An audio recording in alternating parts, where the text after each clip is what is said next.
À la remise de diplôme de mon fils, la famille de mon ex était assise au premier rang. On nous a dit de nous asseoir au fond. J'ai dit à mon fils de l'ignorer. Il est resté silencieux. Mais quand mon fils est monté sur scène, il a levé son diplôme et a dit « C'est pour la femme qui m'a élevé seul ». La foule s'est levée. Avant de commencer l'histoire, n'oubliez pas d'aimer et de vous abonner à la chaîne pour voir plus d'histoires comme celle-ci. À la remise des diplômes de mon fils, on m'a dit de me tenir au fond. C'était la première chose. Pas de salutation, pas de bienvenue. Juste la voix ferme d'un placier que je ne connaissais pas, tenant un porte-bloc comme s'il avait plus d'importance que moi. « Je suis désolé, madame », a-t-il dit, en évitant mon regard. « Les premiers rangs sont réservés. » J'ai hoché la tête, ne sachant que dire. J'ai regardé par-dessus son épaule et je les ai vus, assis là, à l'aise et imperturbables. Mon ex-mari Damian, sa nouvelle femme, Belle, la sœur de celle-ci, et quelques-uns de ses cousins dont je me souvenais à peine d'il y a 10 ans. Tous habillés comme si c'était un gala et non une remise de diplôme. Tous assis là où on m'avait promis que je serais. Belle a tourné la tête et a croisé mon regard. Elle n'a pas souri. Elle s'est penchée vers Damian, mais ses mots ont été assez forts pour que je les entende. Il ne veut pas d'elle ici. Laisse-la au fond. Je me suis figé. Pendant une seconde, mon corps ne savait plus s'il devait avancer ou faire demi-tour et partir. Mon cœur battait si fort que je le sentais dans mes dents. Ma sœur, Marissa, s'est avancée. Répète un peu ça. Vas-y. Je te mets au défi. J'ai tendu la main et attrapé doucement son bras. Pas aujourd'hui, ai-je dit. Marissa m'a regardé comme si je perdais la tête. Tu vas vraiment la laisser te dire ça le jour de la remise de diplôme de Caleb? J'ai hoché la tête une fois. C'est son jour. C'est exactement pour ça que je ne ferai pas de scène. Mes yeux ont balayé l'auditorium. Des centaines de chaises, des ballons attachés au bout des allées, des étudiants en toge bleue s'alignant en coulisses. Mon estomac s'est noué. J'avais attendu ce jour pendant 18 ans. À travers les genoux écorchés et les concours d'orthographe, les chauffages en panne et les longues journées de travail qui se transformaient en double journée. À travers les nuits où je m'endormais le ventre vide parce que nous n'avions assez de nourriture que pour lui. À travers les anniversaires où j'emballais des jouets achetés à bas prix en leur donnant l'air de trésor. Je suis resté au fond. Je suis resté parce que je ne voulais pas que la journée de Caleb commence par des tensions ou une confrontation. Je suis resté parce qu'il méritait la paix. Mais le silence était brûlant. Chaque applaudissement pour un étudiant était comme un rappel. Chaque flash d'appareil photo venant du premier rang semblait appartenir à la vie de quelqu'un d'autre, quelqu'un qui avait le droit d'être fier en public. Ma poitrine me faisait mal, pas seulement parce qu'on m'ignorait, mais parce que je savais que quelqu'un d'autre voulait que je sois invisible. Belle n'était pas sa mère. Elle ne l'avait pas veillée pendant ses nuits de fièvre. Elle ne lui avait pas appris à nouer une cravate pour son premier bal d'école. Elle ne s'était pas assise à la table de la cuisine devant des factures en retard tout en s'assurant qu'il avait tout ce dont il avait besoin pour l'expo-science. C'est moi qui ai fait ça. J'ai fait tout ça. Mais elle avait le siège au premier rang et moi, le mur du fond. Marissa se tenait à côté de moi, les bras croisés, le regard perçant. « Il t'avait dit qu'il te gardait une place », a-t-elle chuchoté. « Il t'a regardé dans les yeux et il te l'a dit. »« Il l'a fait », ai-je répondu. « Alors qu'est-ce que c'est que ça ?» Je ne pouvais pas répondre. Je ne savais pas si Caleb était au courant de ce qui se passait. Je ne savais pas s'il était en coulisses, concentré sur le moment, ignorant que sa mère était discrètement effacée du tableau. Ou pire, et s'il le savait? Et s'il avait laissé faire? Ma gorge s'est serrée. J'ai cligné des yeux rapidement pour retenir les larmes. Pas maintenant. Pas alors que c'était censé être une célébration. J'ai cherché des mouchoirs dans mon sac et mes doigts ont effleuré une photo que je gardais dans mon portefeuille. Moi et Caleb, pris à sa fête pour ses 10 ans. Je portais une couronne en papier qu'il avait insisté pour que je garde toute la journée. Son bras était autour de mon cou. Ses yeux pétillaient de malice et de confiance. Ses joues avaient encore cette douceur des petits garçons avant qu'ils ne deviennent des hommes. J'ai gardé ma main là une seconde, pour me recentrer. Les lumières ont un peu baissé. La musique a changé. La voix du présentateur a retenti, appelant les étudiants à prendre place. La cérémonie commençait. J'ai redressé le dos et relevé le menton. Je n'avais pas de siège. Mais j'avais une raison d'être ici, une raison que personne au premier rang ne pouvait m'enlever. Mon fils. Le matin de la remise des diplômes de Caleb ressemblait à Noël, mais en plus lourd. Je me suis réveillé avant le soleil, avant mon réveil, avant même que les oiseaux dehors ne commencent à chanter. Je suis resté allongé dans le silence de mon petit appartement, à regarder le plafond. Une partie de moi n'arrivait pas à croire que le jour était enfin arrivé. 18 ans. Tout se résumait à ça. Je me suis levé et j'ai bougé sans bruit, pour ne pas réveiller Marissa, qui s'était écroulée sur mon canapé la veille pour m'aider à me préparer. De toute façon, mes nerfs étaient trop à vif pour dormir.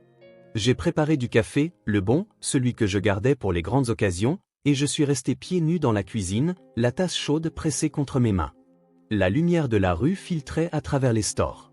Je pouvais déjà l'imaginer, Caleb, dans cette toge et ce mortier, souriant, grand, confiant, si adulte.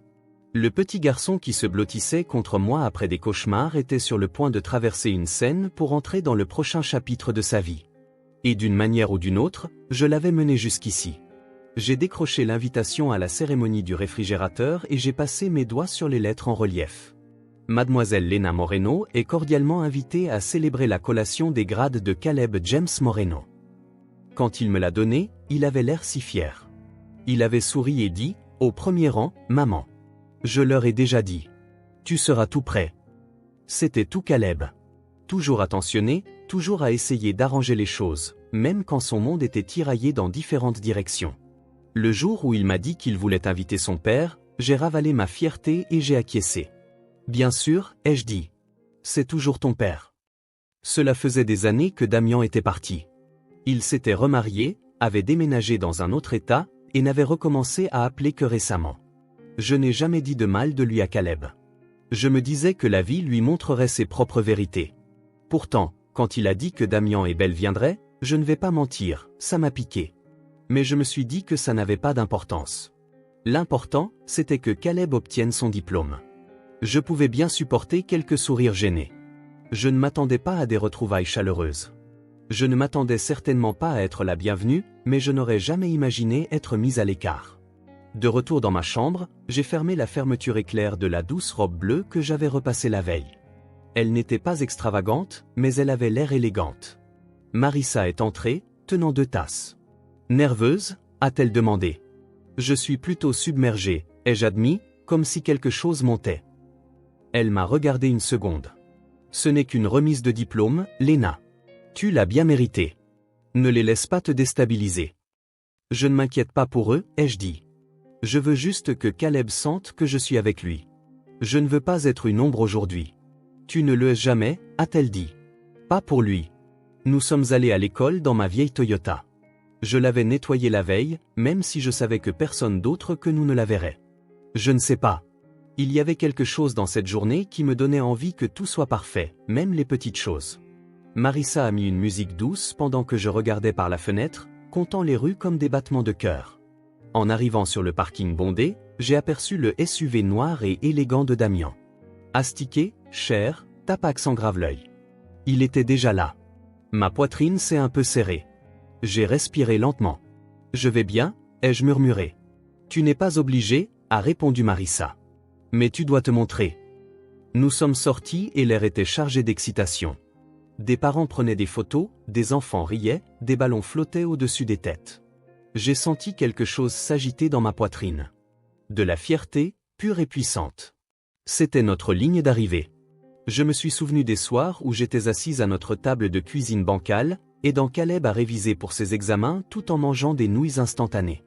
Je me suis souvenu des matins où je laissais un mot sur le comptoir parce que je devais commencer mon service avant qu'il ne se réveille. Les fois où il a proposé de ne pas participer aux sorties scolaires parce qu'il savait que l'argent était juste. Et pourtant, il ne s'est jamais plaint. Il n'a jamais demandé plus que ce que je pouvais lui donner. Et aujourd'hui, il obtenait son diplôme. J'ai redressé les épaules et arrangé mes cheveux alors que nous approchions des portes de l'auditorium. L'avenir était de l'autre côté de ce bâtiment. Mon fils aussi. Je n'avais aucune idée qu'au moment où j'entrerais, tout ce que je pensais savoir sur cette journée était sur le point de changer. Dès que nous sommes entrés dans l'auditorium, je l'ai senti. Ce changement d'énergie, comme si quelqu'un avait coupé le son d'une chanson que j'étais censé entendre. J'ai balayé la salle du regard, cherchant nos places. Celle que Caleb avait dit être réservée pour nous. Première rangée, côté gauche, m'avait-il envoyé par texto. Tu verras le petit carton blanc avec ton nom dessus. Mais il n'y avait pas de carton, juste des gens. Rangée après rangée déjà remplie, des rires, des étreintes, des parents se penchant pour murmurer à leurs diplômés. La première rangée, notre rangée, était entièrement occupée. Et là, en plein milieu, étaient assis Damian et Belle. Ils portaient un costume sombre et sur mesure, comme s'il s'agissait d'une réunion de conseil d'administration. Elle portait une robe couleur champagne, le genre de robe que les gens portent quand ils sont sûrs que tout le monde les regarde. Ses cheveux blonds étaient coiffés en un chignon élégant, pas une mèche ne dépassait. Elle avait l'air complètement à l'aise, en parfait contrôle. Je me suis figé. Mon cœur est tombé dans mon estomac. Un jeune placier en polo noir s'est approché de nous. « Madame » a-t-il dit poliment. « Avez-vous besoin d'aide pour trouver une place ?» J'ai hoché la tête. « Oui, mon fils a dit qu'il nous avait réservé 2 places au premier rang, côté gauche. » Il a regardé son porte-bloc et a froncé les sourcils. « Ces places ont déjà été prises. Elles ont été réclamées par la famille Carter. » Je l'ai dévisagé. Je suis la mère de Caleb. Ses yeux se sont légèrement écarquillés. Il a de nouveau regardé le porte-bloc, puis vers le premier rang. Son expression a viré à l'inconfort. « Je suis vraiment désolé, madame. Il y a des places debout au fond. » Ces mots m'ont fait l'effet d'une gifle. Avant que je puisse parler, Marissa s'est avancée. « Vous êtes sérieux, là ? C'est la mère du gamin. Vous croyez qu'elle est venue habillée comme ça pour rester debout ?» Il a jeté un regard nerveux autour de lui. « Écoutez, je ne fais que suivre ce qu'on m'a dit. Je ne peux pas déplacer des gens qui sont déjà assis. » Depuis le premier rang, Belle s'est retournée et a croisé mon regard. Son visage était calme, suffisant. Puis elle s'est penchée vers Damian et a dit, pas fort, mais juste assez, il ne veut pas d'elle ici. Laisse-la au fond. Ce n'est plus sa place. J'ai senti ces mots me transpercer. Plus ma place. Comme si je n'étais qu'un ancien rôle. Marissa a fulminé. Oh, et puis merde. Répète un peu ça, Barbie. Je te mets au défi. J'ai attrapé son bras. Pas maintenant, ai-je chuchoté. Il ne s'agit pas d'elle. Il s'agit de Caleb. Mais elle ? Je sais, mais si on fait une scène, c'est de ça qu'il se souviendra. Pas du diplôme, pas de la marche, juste du drame. Je ne lui donnerai pas ce pouvoir. Marissa a serré la mâchoire, mais a reculé. Nous avons marché lentement vers le fond de la salle, le claquement de nos talons résonnant sur le sol poli, les têtes se tournant. Quelques parents ont souri poliment. La plupart ne nous ont même pas regardés. Nous nous sommes tenus contre le mur du fond, sous un panneau de sortie faiblement éclairé. Il ne restait plus de programme, plus de chaises, juste du béton et des ombres. Je n'ai pas pu m'en empêcher.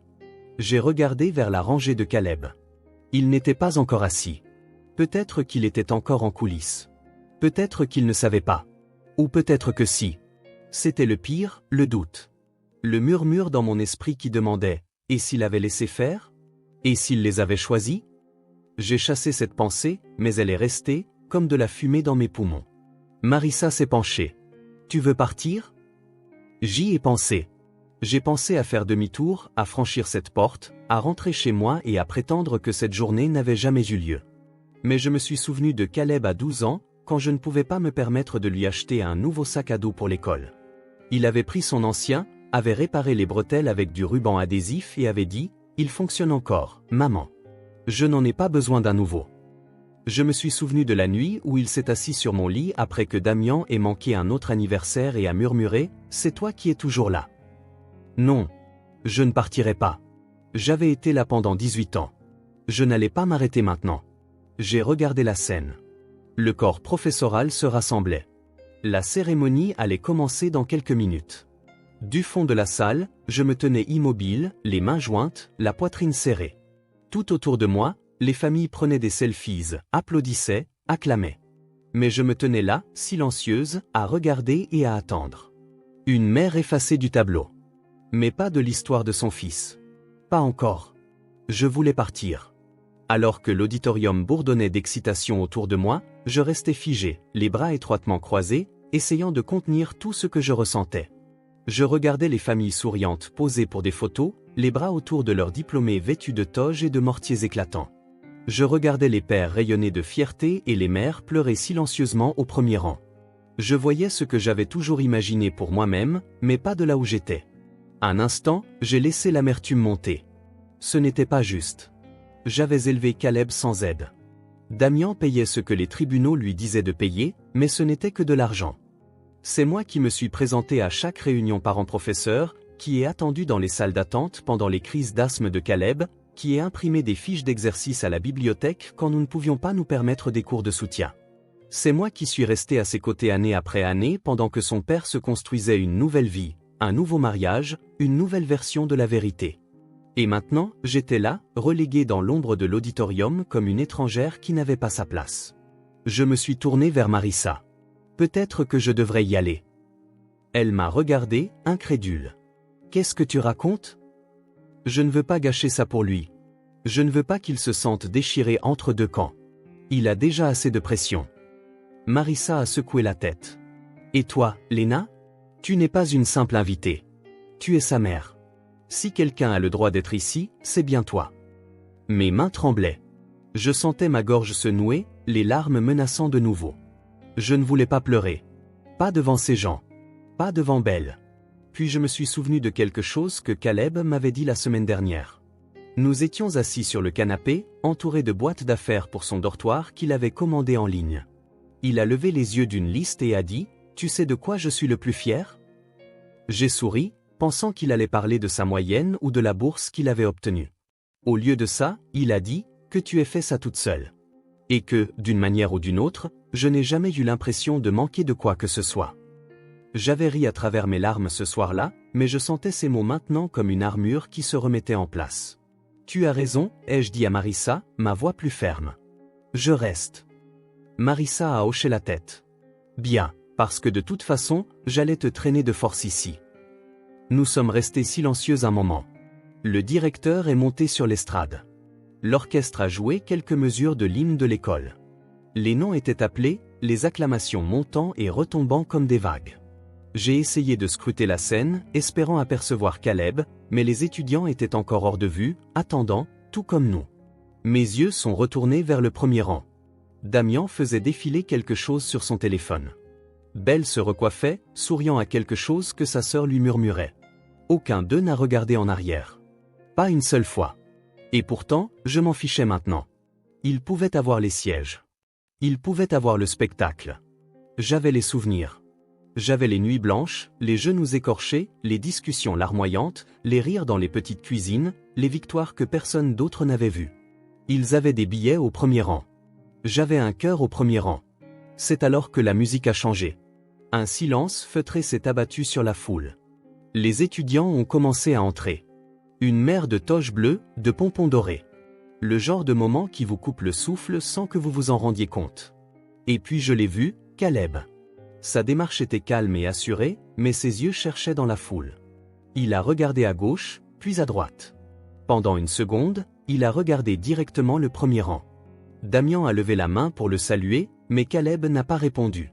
Puis, lentement, son regard s'est déplacé vers le fond de l'auditorium, au-delà des rangées de familles qui applaudissaient, au-delà des flashs des appareils photos, et il m'a vu. Nos regards se sont croisés. Sa bouche n'a pas bougé, mais je l'ai vu écrit sur tout son visage. « Je te vois, maman. » Il a continué à marcher, mais il n'a pas détourné le regard. À ce moment-là, j'ai senti que tout changeait. Tout le doute, la tristesse, la colère. J'ai tout laissé partir. Je n'avais pas besoin d'un siège pour être sa mère. Je n'avais pas besoin d'être sous les feux de la rampe. J'avais juste besoin d'être là, parce que l'amour n'a pas besoin d'un panneau réservé. Il a juste besoin d'être présent.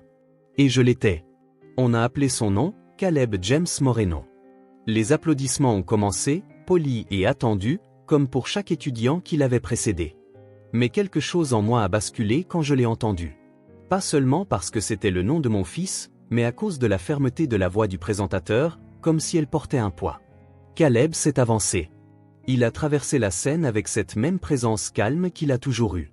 Pas tapac sans grave l'œil, pas en train d'essayer de se donner en spectacle, juste solide, concentré. Une confiance tranquille dont je savais qu'elle venait d'années à traverser la vie sans que rien ne lui soit donné, mais avec tout ce qu'il avait mérité. Mes mains se sont crispées sur le bord de mon sac à main, mon cœur battant la chamade. Je ne savais pas ce qui allait se passer. Je savais seulement que quelque chose était différent. Il a atteint le centre de la scène et a pris le diplôme des mains du directeur. Les appareils photo ont crépité. Il y a eu une brève pause pendant que le photographe lui demandait de se tourner et de sourire. Il l'a fait, mais pas vers le premier rang. Il s'est tourné pour faire face à la foule. Il a fait un pas de plus vers le microphone. Il n'y avait pas eu d'annonce, aucune note sur le programme. Ce n'était pas prévu. Il l'a juste fait. Il a ajusté le micro, s'est éclairci la gorge et a regardé la mère de visage. « Je sais que je suis juste censé prendre ça et partir », a-t-il dit. Sa voix a résonné, claire, calme. « Mais si vous me donnez une minute, il y a quelqu'un que je dois remercier. » La salle s'est tue. Les murmures se sont estompés. Même le directeur avait l'air surpris. Caleb a légèrement levé son diplôme, non pas comme un trophée, mais comme une offrande. Ses mains ne tremblaient pas. Ses yeux étaient fixes. « Ceci, a-t-il dit, est pour la femme qui m'a élevé seul. » J'ai arrêté de respirer. Il a continué. « C'est pour la femme qui a eu 2 emplois et qui a quand même réussi à assister à toutes les pièces de théâtre de l'école.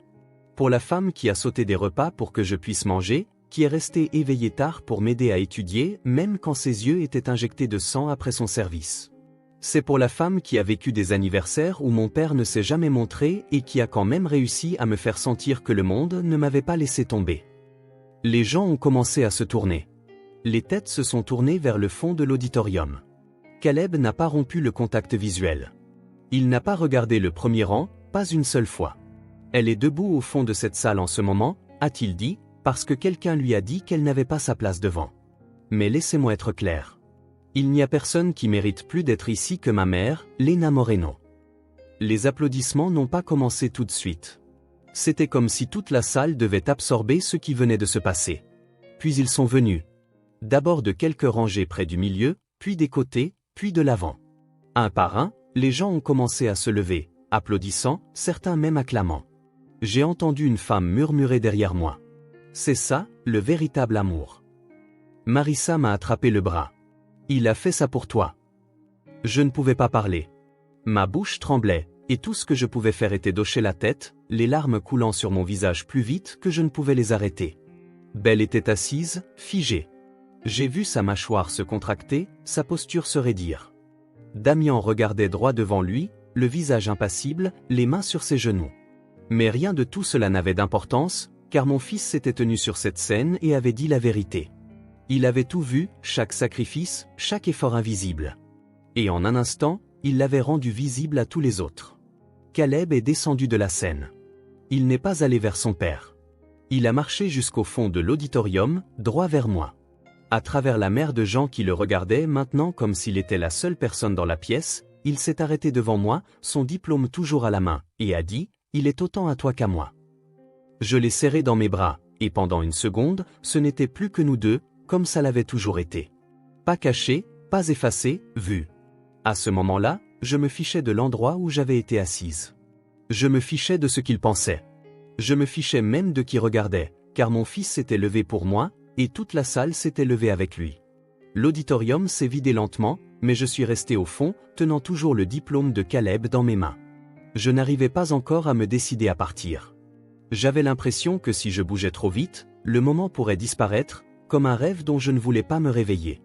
Marissa se tenait à côté de moi, essuyant ses yeux avec la manche de son gilet. « Eh bien, dit-elle avec un sourire tremblant, celui-là est à marquer d'une pierre blanche. » J'ai souri. Je n'avais pas arrêté de sourire depuis qu'il m'avait serré dans ses bras.